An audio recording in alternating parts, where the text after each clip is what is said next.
নমস্কাৰ, এই নতুন ভিডিঅ'লৈ আপোনাক সকলোকে স্বাগতম জনাইছোঁ। আৰু মোক এটা বহুতে কুৱেশ্যন কৰি আছিলে যে ভোট জলকীয়াৰ ফুল সৰা বেমাৰটো কিয় হয় আৰু সেই বেমাৰটো কি মেডিচিন আছে, কি মেডিচিন ইউজ কৰিলে ভাল হ'ব তাৰ বিষয়ে এই আলোচনাটো ভিডিঅ'টো বনাইছোঁ।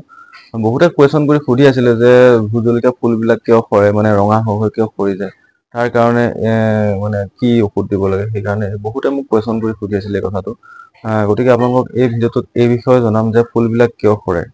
প্ৰথম কথা আপোনালোকে চাব, ৰ'দটো যদি বেছি হয়, মানে ৰ'দটো যদি বেছি পৰে, তাপ পালে বেছি গছজোপা লেৰেলি যায়, আৰু গছজোপা লেৰেলি যোৱাৰ লগতে মানে এই ফুলখিনিও লেৰেলি পেলাই সৰি যায়। তাপটো বেছি হ'লে তেনেকুৱা হয়, প্ৰথম কথা। আৰু ছেকেণ্ড কথা হৈছে কি, সিহঁতৰ হৰমনৰ অভাৱ হয়, মানে ভিটামিনৰ অভাৱ হয়। ভিটামিনৰ অভাৱ হ'লে তেনেকুৱা ধৰণৰ হয়। মই পুলিখিনি ভোট জলকীয়া পুলিখিনি মানে চটৰ ওপৰত আছিলে, তাৰ পৰা আনি পেলাই মই তলত দি দিলোঁ ইয়াত মাটিত ছাঁহা জেগাত। আৰু আপোনালোকক মই কেইটামান উদাহৰণ দেখাই দিব চেষ্টা কৰিম ৰ'ব। এইজোপাহত গছ লেৰেলি যোৱা গছ আছিলে, এনেকৈ বহুত কেইজোপা আছে লেৰেলি যোৱা গছ, আৰু এইবিলাকত ফুল আহিছে। ইয়াত ফুল আহিছে, ফুলবিলাক মেক্সিমাম ফুল আগত সৰি গৈছিলে, কিন্তু এতিয়া ইয়াত ছাঁহালৈ অনাৰ কাৰণে অলপমান বাচি গৈছে। এইখিনি দেখিছে, এইবিলাক পাত ফুল আছে। ভোট জলকীয়াত মানে কি হয়, বেছি ৰ'দৰ প্ৰয়োজন নহয়, মই যিটো গম পাইছোঁ। আৰু ভোট জলকীয়া গছত ৰ'দটো বেছি হ'লে ই লেৰেলি যায়। এইবিলাক লেৰেলিছে অলপ ৰ'দ পোৱাৰ কাৰণে।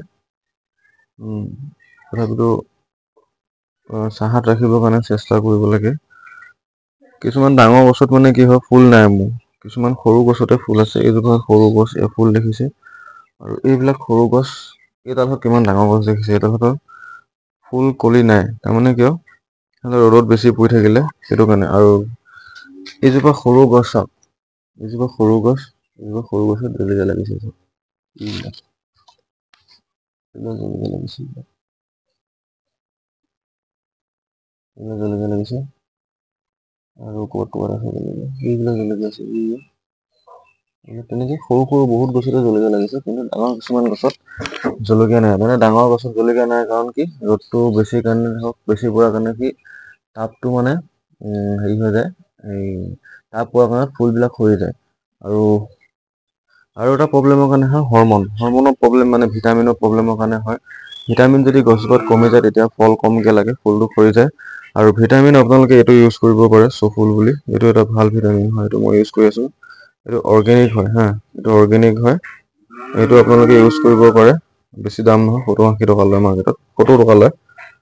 আৰু যদি আপোনালোকে বেলেগো পায় ভিটামিন, তেতিয়াহ'লে বেলেগো ইউজ কৰিব পাৰে। মই এইটো ইউজ কৰি থাকোঁ, এইটো চফুল। এইটো অৰ্গেনিক হয়। মই অৰ্গেনিক কৈছোঁ কাৰণে অৰ্গেনিকে মাৰিছোঁ।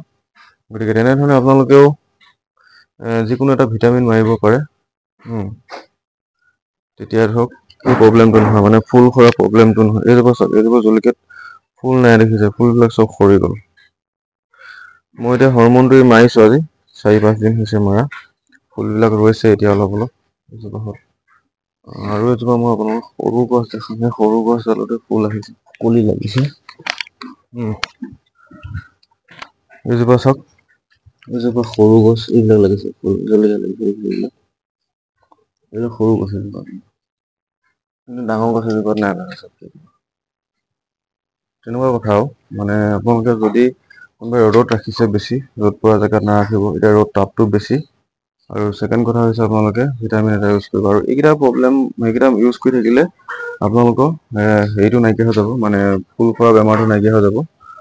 গতিকে আপোনালোকে এইকেইটাই ইউজ কৰক। মোৰ ওপৰত আছিলে, চটৰ ওপৰত, এতিয়া তললৈ নমাই লৈ আহিলোঁ, ছাঁহা জেগালৈ, সেইকাৰণে। গতিকে আপোনালোকে তেনেধৰণে ব্যৱহাৰ কৰি চাওক। সেইটো ভিটামিন মাৰক এটা।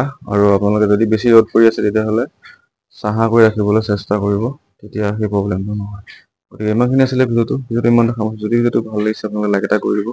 আৰু আমাৰ ফেচবুক পেজটো ফ'ল' কৰি ৰাখিব। আৰু ইউটিউব চেনেলটোৰ পৰা যদি চাই আছে, তেতিয়াহ'লে আমাৰ ইউটিউব চেনেলটো ছাবস্ক্ৰাইব কৰি ৰাখিব। ধন্যবাদ।